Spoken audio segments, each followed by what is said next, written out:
Asia mua khomoi pui tanga Asia khomoi pui tanga Luis Tutele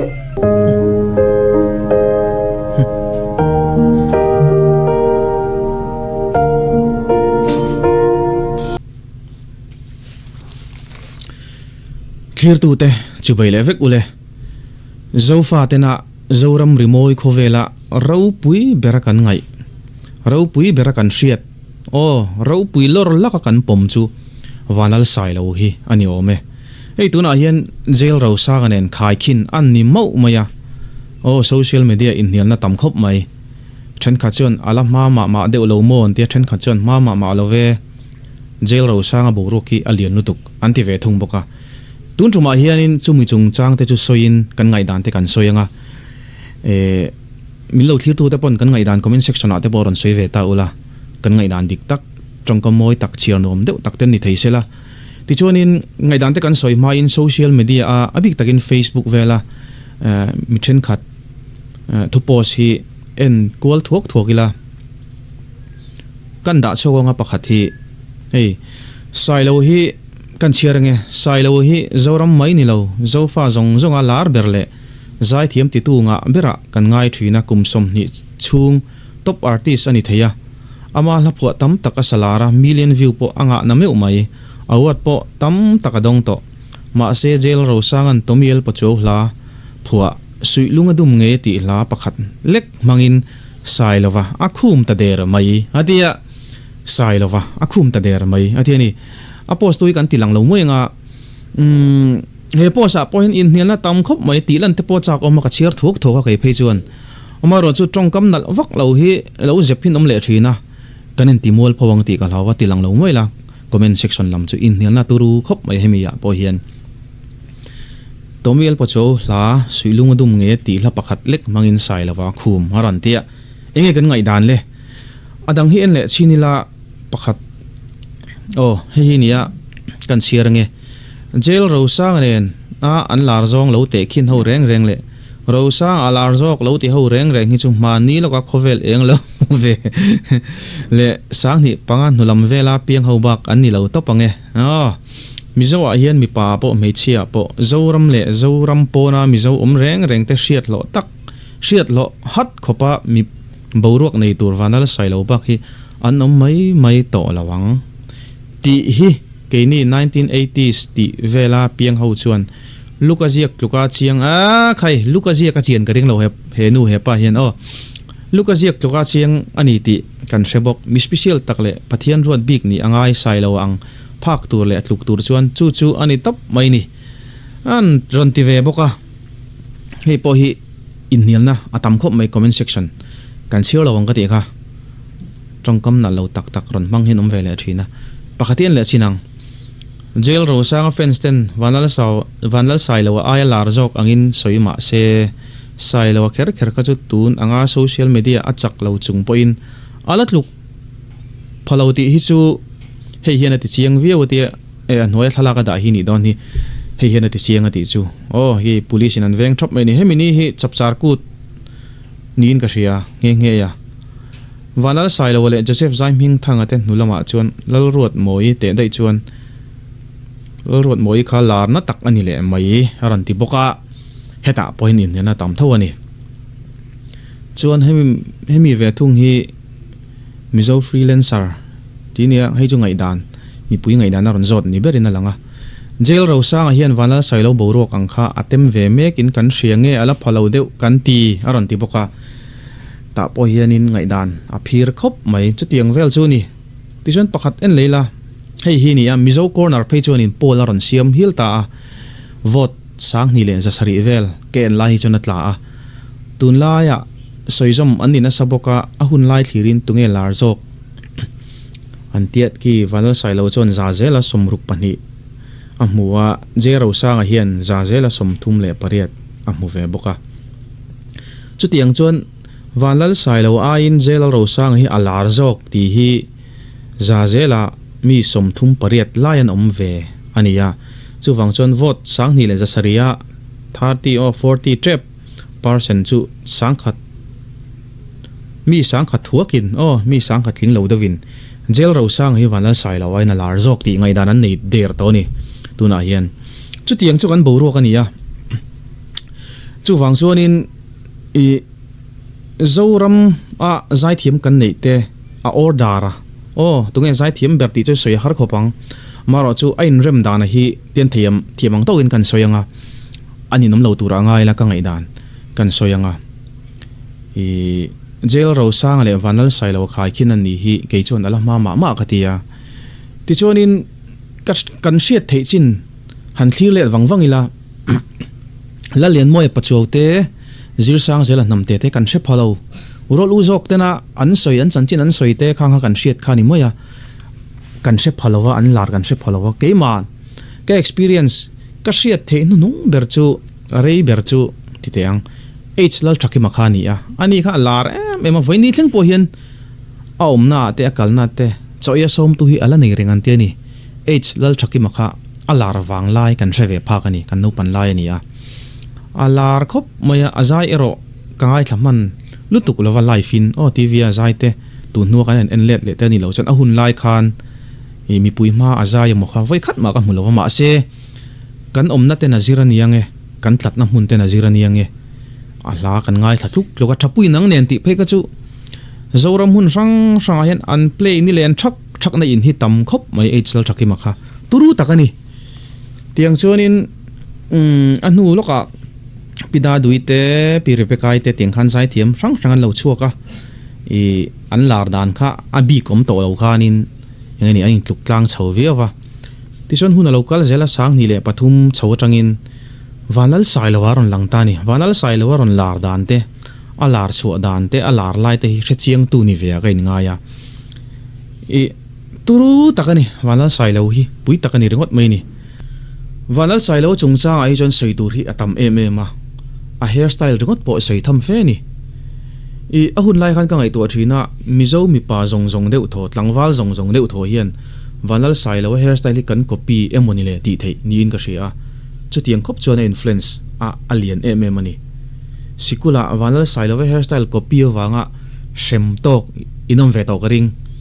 chutiang khop chonin a hu hanga na ni tin azaya alam dan te akut hetian tivelan pharder te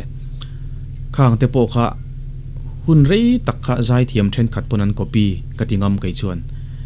ti chuanin atisat bidarets te phei ka chu kan jong ve manani bazara alar ma tin a concert na le music video vela a ha ka piang kha chu alar ni zel maya kala thiat reng chu aki korwar hetlai atlang dum a stripe thlang chi te hang te po kha alar viawa tin wallet chain te po kha sailova ronti lar ani pakhat ka ti ke ma chon wallet kan thun na thin chain kha sei to kan uai ti du thin ani khang te po kha vanal sailova atanga kan copy ni in ka ria tiang chun soi tur tam tak omang chu wang chuan voinia ani te hi chu achung nung lor lak katia kina te po kan la chiranga mi pakhatina ron ziaka kan la tilanga nga Kaushan upa te na an len chil rap mo love song an sa leng zem la an sa a an fa te gospel la reng ngai thalei theilova an siam nia an ngai awang te a an ina an lu chua tum te po oman te ni chuti ang khop chuan boruak a thli ka zoram hun sang hian at namen lovina tle ani chuti ang chon tu ma han el phatu tur kha anom lova allor ani ka soi thiam dan ber chuan chen khatana ni nom lo tura ngai la kan soi teang knowledge te poni zela world order nen han ka te khin bera world order hi hei kum sang khat zakwa somli panga indo pui pani na a top anga ngai ani ta kan shafeka nagasaki le hiroshima boman thlaka ti chuanin hun local zela USSR tuna Russia kan ti le USA hi avoklal le nani khovela tu man until tin soi sel ngam lova an lam chang ni an don in tlon siaka ral thuam an siam vaka nuclear supplier group andina nuclear an siam vaka an mani po in do tum ut ten an oma khovel kha tiral muang lo ani chu hun lai chuanin world order chu bipolar world an tia bai chu pani tin ani mai binary te po kan sia anga ti chuanin khovel mun sang hei Asia te European countries te kan la lang phalo an ni pani ngot kha an ni awangin world order a chuan chumi te pani chu ani ta a anin do lek lek rengani ti chonin kumsanga zakwa somkua pakhata USSR kan ti chu atluk chet ta ka wangin USA chu avok lal len ta chuan world order po chu adang lam ta ni binary ni thin kha bipolar world ni thin kha unipolar ani ta ni uni chu pakhati na hani maya unipolar world order ron chuak ta a USA achung nung lor lak kan soizo chi ang khan sailova achung nung lor lak ang khan tu manan tluk lo kan tiang chi khan USA kha avok lal len ani khovela tu mana thil tin soi sel ngam lo UN no po adu engani USA thu deu tho khana kalan ti ani chu tiang khop chuanin khovela avok lal lena adu du aruna du dowa tu manan soi sel ngam lo atuar berto chu Middle East kan ti te po an ni thayang chu an oil te an gold te engmuzat an root sakan ti ani hreten an soidan chon chu tiang vel chu ni a tu manan do ngom lawan tingam lova sailo po ahun lai khan ama han nei ber tura mitam takena kan pom chu Joseph aten ni karinga amaro chu atluk lawani ti teyang tiang chuanin world order khan soile taila unipolar ni thin kha kumsang ni le pakhat lawin her chu chuan kan sheveka World Trade Center chu be anita ni World Trade Center an be ta a thlo nai nan su chia a chim ve a twins tower an ti kha a chim ta a ti chuanin khovel chu har ta ni khai USA ramro pui bernia kan ngai security po tha em a kan ngai kha do thiang lo ne thei lo hiela kan ngai kha an security chu tiru tukin alo thareng reng lo an tia khovela har ta ni ti chon sang ni le pakhata tang chon ti hen khovela kal chhojela akal chhojela tun huna hian eng khovela nge kan din unipolar ni thin kha multipolar world order anti ve thung ta ni China ro pui to lutuk India ro pui to lutuk European countries kan tia Germany te France ten ro pui lutuk to Russia te pon ro pui lutuk to mimal inluling thei tu manom to lo chu wang chon multipolar world order an ti na chan chu ni ta chu tiang che chon tun huna chuan walal sai lo lar ti hian akum te lo pave zela aron kal chho zela ti hianin SP ten ron lang chowa elite Joseph atepo ni theyang chu Michael M sai lo ti khan Johan H lalmal so mate tin robot lal du zolate chu tiang chon mi thrang pon oma kan soi vek seng lo wa chu tiang chon anin tluk tlang em ani ahun lai khan han filor bi kanom lova an lar tlanga mi puipon da chung nun kha kan nei lem lovani ahun lai khan ni chena kan soi world order kan soi multipolar world order kan dinga ramro pui tak takan om cheu towa tu tema in tlon bi ke mo kha tiang khangai to lovin an poi soi an hlau them thum vek kan tiang do che khan ahun laya ron lar kan ti te po kha chu tiang din huna chon an dingin ka ria ti chon hun local de uleka lil zawaron langtani lil zawate kha ngai sanam ka ti na chu ahla shim aron hit pui kha ama phu ade vekania ama phu avek te po ti teng ama ro chu no pang chenin puitling thalai rol thar mo tlei rol thlengin kan thiam chuak de vekanga ti khopina larani ni kha chapchar ku tan perform te phe ka chu pui takani voin thleng hian hunam kalati chu tiang khop chona larama se ani kha borok kha adai le ma toizong in soisel teang ti chuanin lil zawa aron re chhotana yang fela ten ron lang chhota ni yang fela le HOM te yang fela hi kada sang khop maya achan chu anni su sai thiam huanga hian rin lu lo na cheni kan ya repar an lo in ti bokan ma ni pon ama ro chu borok rim chu ama la phua te a lyrics te hi kalo en uluk thina yang fela hi apui katia trong tluang pa nga yang chi hi a om lu tuk lo trong upa ang ti te mizo trong ho sak na hi aron hai chuak ve thin nin ka ria ala thu a tam khop mai chu tiang vel chu ni a yang fela hi kada sang lu tuk HOM neng khanin kada sang khop mai chu nia sai lawa borok ron tem phave thei chin nia ka hret chu tiang vel chu ni a ti chon huna local thata he yang fela te po la an ti chuak lo tawang wanga tu na hian youth icon atangin jail ro sang aron langta ni jail ro sang hi media social media an te khit na sakan ti kha ka mudan dik taka chuan valal sai lo aya jail ro sangana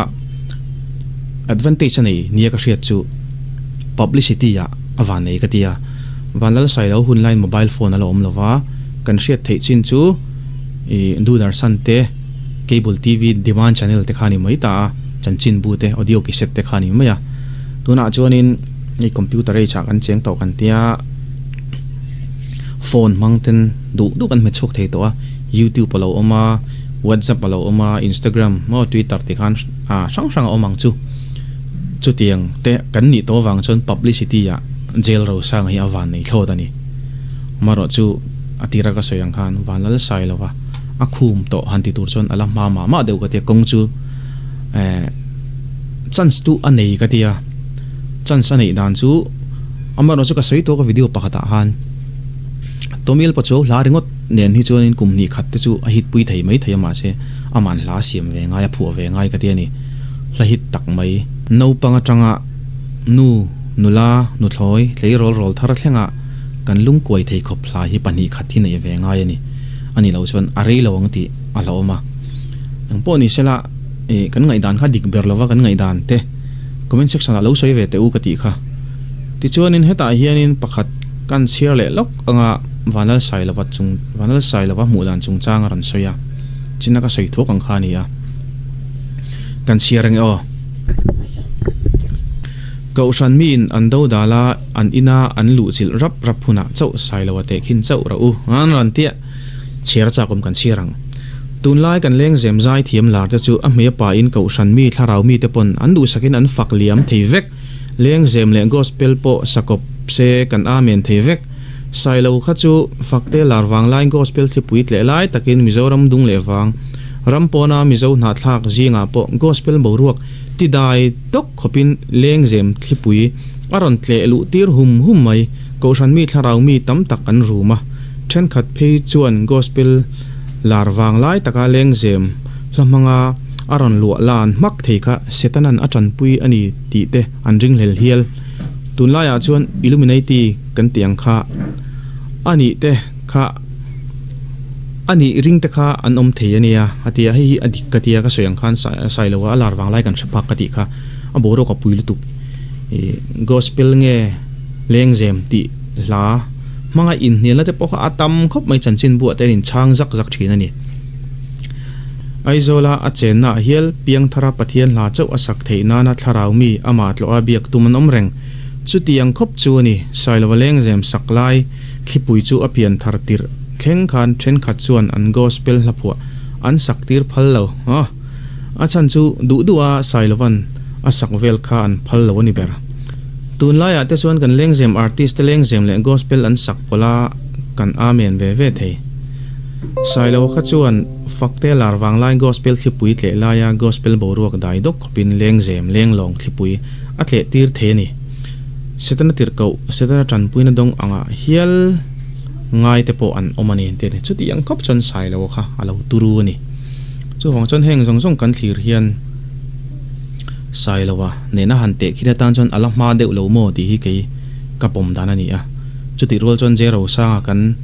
zum hune pin kan soi te lem lowani po hi chan san in ka hria ka ti ka soi to ka ngai dan dik tak ani chu wang chon ala ama phu ngei ama siam ngei te pani khat te nei sela tuna hina tlo do na ni ka du sakho mai chu kan si pai pui ni le nga la ka ti kha huna kan lo tang em ani ve pokina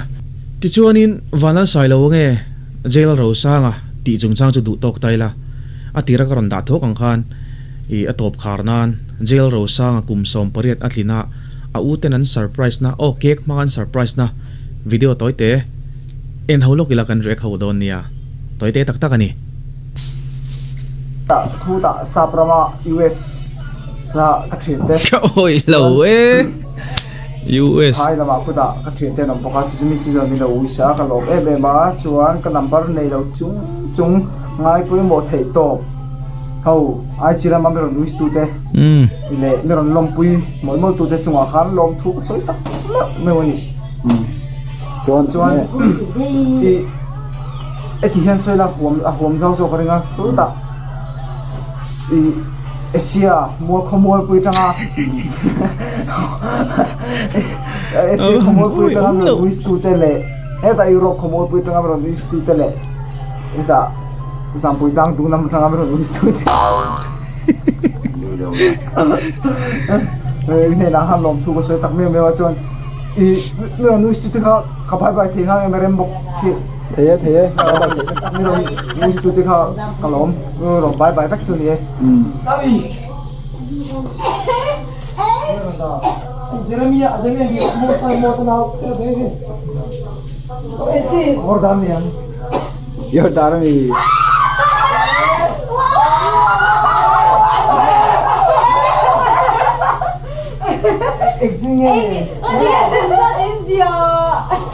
Makan sih.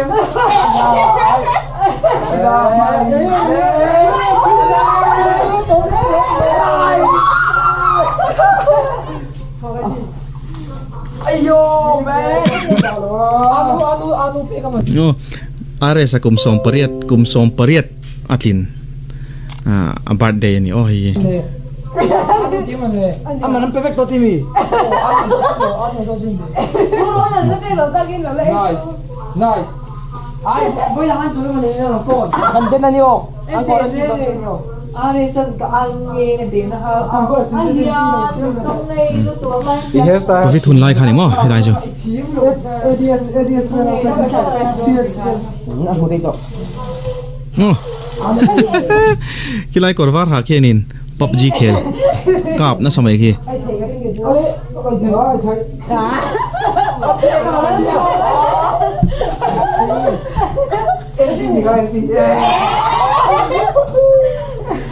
Edi lawa da sa tan mo niang. Anun di lawa ti. inu ina di yosi mo ta to ta ngin zu Era no. Kero. Oh, ai ta ni nian. apan da ne me ari se mi ope apo Hey, sa ni nian woi lai turin kang kal don sia. Se rin laukar, rin lau de win birthday cake ron omdol maya tu tiye ka shela wa kai chuan chu ma se ti ka sak chu kan lom tu don yo alo kan lo se tu me lo da tu ka siam big lo ai ari tu wa na am tu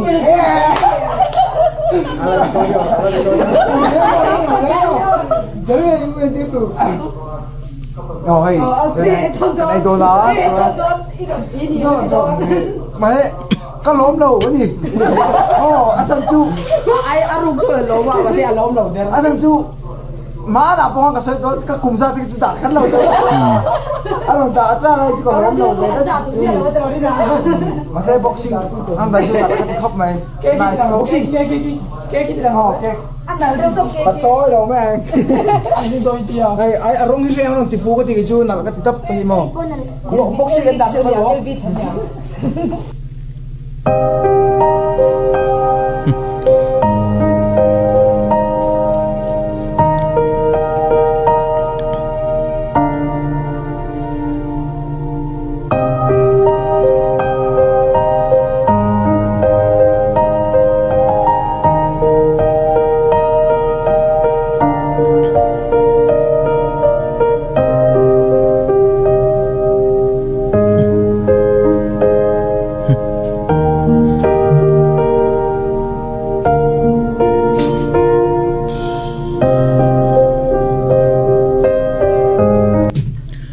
Background music song song neng khan angai nom katia mu nom katia zero sa ngai chu acha veli mu nom shim video pakata pok soi to a indu ren run chi in ren run chi ang indu deu ang chi lar po ni se khi ta po theng se indu deu bia khar deu ang chi je hi ani lovin ka sia angai nat om mani kati chang mu nom thot background music song song nen hian mo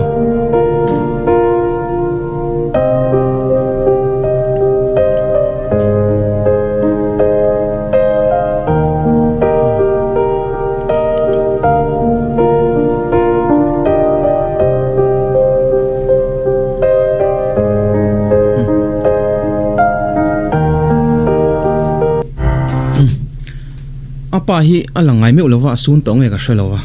ti chunin he video hi ei bani pa thâu hi na ron da chu ka bani pa hi kalo shemi lo je ro sang u hi lo nia po ni se a channel te la subscribe lo ka nom chon video mu nom deuh deuh anei nual ka ti kha in lo subscribe ve ve don nia oh